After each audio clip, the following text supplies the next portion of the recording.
Izina ry'Imana Data na Mwana na Roho Mutagatifu. Amina. Shalom. Kristo Yesu akuzwe. Turi kuwa gatandatu tariki ya 14 kwezi kwa 10 2023. Buri wa gatandatu twibuka ku buryo bw'umwihariko umubyeyi wacu Bikira Mariya. Tunibuka kandi ko muri uku kwezi Kiliziya idusaba kuvuga rozari, isengesho tuzirikana urukundo Yesu Kristo yadukunze kandi n'urukundo yatugaragarije. Bikira Mariya agahora arutwibutsa. Rozari ni uburyo bworoshye bwo kuzirikana ubuzima bwa Yesu Kristo.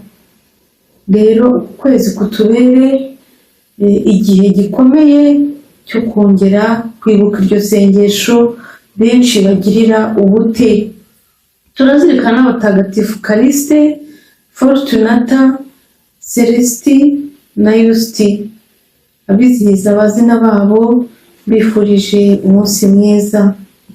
Isomo rya mbere turisanga mu gitabo cy'umuhanuzi Yoweli umutwe wa 4 umurongo wa 12 kugeza kuri 21. Uhoraho aravuze ati, amahanga nahaguruke azamuke agane ku kibaya cyitwa Uhoraho umucamanza, kuko ariho ngiye kwicara ngacira urubanza amahanga yose abakikije. Nimucyamure umuhoro kuko isarura rigeze, nimuze mwenge dore urwengero ruruzuye n'imivure irasendereye, kuko ubugome bwabo bukabije. Ngize inteko z'imbaga nyamwinshi mu kibaya cy'imanza, kuko umunsi w'Uhoraho wegereje ukazahigaragariza. Bavandimwe, iyo witegereje ibibera mu isi wibaza impamvu Imana itarakara ngo ihite twese dukuraho ituvaneho, kuko mu by'ukuri ibyaha biri ku isi birakabije. Hari n'igihe uganira n'abantu bavuga bati isi igiye gushira, birarangiye, abantu basigaye bakora ibyaha byinshi. Ariko rimwe na rimwe tubivuga ku bandi, ariko twebwe ntitwivuge, ntitwirebe. Uko byagenda kose Uhoraho ni umucamanza utabera, areba buri wese mu ibanga rye, acengera ibitekerezo byacu, imigambi yacu. Dukwiye kwibaza rero ko uwo munsi Uhoraho yagennye wegereje, ariko mbere na mbere nkabanza kwisuzuma nkareba uko bimeze mu buzima bwanjye. Ibimenyetso bikomeye bizagaragara, ariko byaranatangiye. Yoweli atuhoraho yavugiye Siyoni, ijwi rye ryumvikanira i Yerusalemu. Izuba n'ukwezi bizijima, n'inyenyeri ntizizongera kumurika. Nuko ijuru n'isi birakangarana, naho umuryango w'Uhoraho azawubera ubuhungiro, abe n'ubwihisho ku Bayisiraheli. Kimwe mu bintu nabonye mu buzima bwanjye nuko iyo umuntu akorera Imana atabaho mu bwoba. Hari igihe abantu babaho mu bwoba, umuntu waganira n'umuntu akavuga ati ngewe nturanye n'abantu bazandoga, undi akakubwira ati uramenye ntukarya ahantu hose ubonye, ntukaramutse abantu bose ubonye, ntukabavugishe. Hari n'ugeze kumbwira ati nyamuneka ntugasinzire mu modoka batazagusiga ibirozi. Mbese abantu bagendana ubwoba, kuburyo n'igihe umuntu yaza gusuhuza undi akeka ko ari bumuroge. Ibi byose bigaragaza ko umuntu yifitemo urupfu agendana, ariko bikanagaragaza ku rundi ruhande ko abantu bafite ubugome bagendana, ku buryo abandi bahora bafite ubwoba bwabo. Ibyo byose rero iyo ubana na Nyagasani abiguhamo amahoro, kuko ubuzima bwacu burashinganye. Nyagasani niwe buhungiro bwacu, kandi uwo yatabaye wabereye imbaraga n'ubuzima ntacyamuhungabanya. Mureke rero tuve ku bigirwamana twiziritseho, tuve ku banyabubasha twiziritseho, duhungire kuri Uhoraho, tumwegamireho, kuko niwe udutabara kandi niwe ufite imbaraga zirenze izabo bose. Umuryango we rero azawubera ubuhungiro, awubere n'ubwihisho ku Bayisiraheli. Bityo muzamenya ko ndi Uhoraho Imana yanyu, nkaba ntuye i Siyoni ku musozi wanjye mutagatifu. Yeruzalemu izaba ahantu hatagatifu, abanyamahanga ntibazongera kuhanyura ukundi. Uwo munsi imisozi izarengwa divayi nshyashya, imisozi itembeho amata, amazi atembe mu migezi yose ya Yuda. Isoko izavubuka mu ngoro y'Uhoraho, ivomerera ikibaya cy'iminyinya.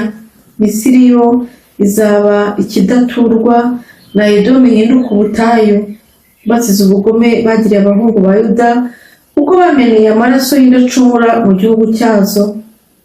Naho Yuda na Yeruzalemu bizaturwa ubuziraherezo uko ibihe bigenda bisimburana. Ni koko nzahora amaraso yabo yamenwe, ntawe uzasigara adahorewe, maze jyewe Uhoraho nzature muri Siyoni.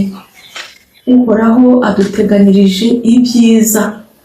Ikibabaje ni uko rimwe na rimwe abiduteganiriza tutabishaka cyangwa tudashaka kubigiramo uruhare, kuko Nyagasani ntashobora kudukiza tutabishaka. Ugomba kugira uruhare mu byiza ukorerwa. Burya ibyiza byose wakorera umuntu atabigize ibye ngo abigiremo uruhare ntacyo byamumarira. Natwe rero hari igihe Imana idukunda ntitubyemere, hari igihe Imana idushaka tukayihunga, hari igihe Imana itwegera tukayitaza.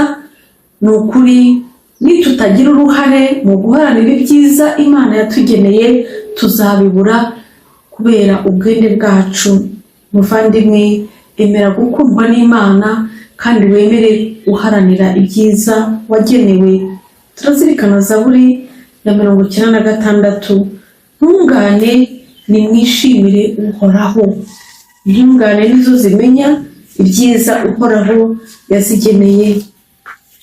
Ivanjiri ya Luka yo turayisanga umutwe wa 11 umurongo wa 27 kugeza kuri 28.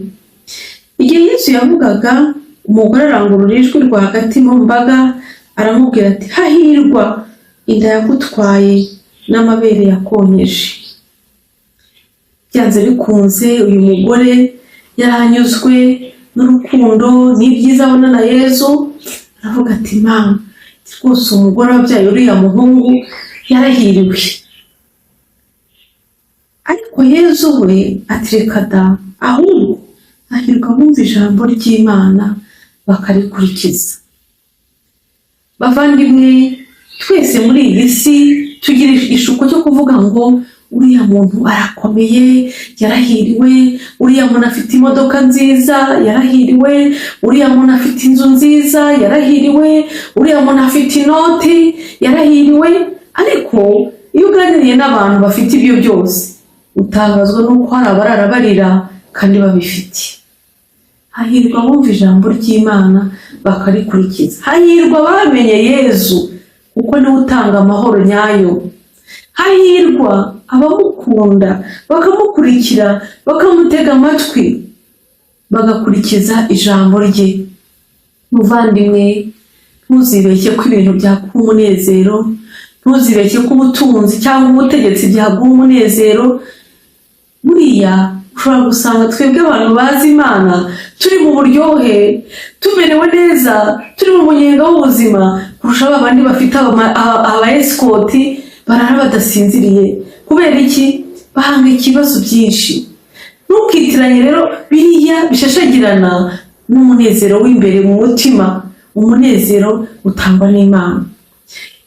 Ibyo ufite byose, umwanya wawe ufite wose, muri politike, mu butegetsi, mu bucuruzi, muri banke, imigabane wawe ufite ngo yose, udafite Imana ntacyo bizakumarira. Tunga Imana ugira amahoro. Emera ijambo ryayo ugira amahoro. Ijambo ry'Imana ni ubuzima, nuryitaza uzabaho, ugenda abantu babona uriho, ariko nk'uko abantu babivuga uyu munsi uri housing nta kirimo. Reka rero dushakashaka Imana igihe cy'ikigendwa bigishoboka, kandi umenye ko udafite Imana ntacyo uba ufite. Mu Mana hari byose. Yesu ati, hahirwa abumva ijambo ry'Imana bakarikurikiza. Niba uri muri abo nawe warahiriwe. Niba utabarimo ushobora kubajyamo kuko wakwemera Imana. Niba wanze kwemera ijambo ry'Imana, uzahora uri umunyagahinda kandi ukiteye. Nyagasani Yezu akumurikire, akwiyereke, kandi umugisha we uguhoreho urakabaho. Izina ry'Imana Data na Mwana na Roho Mutagatifu. Amina.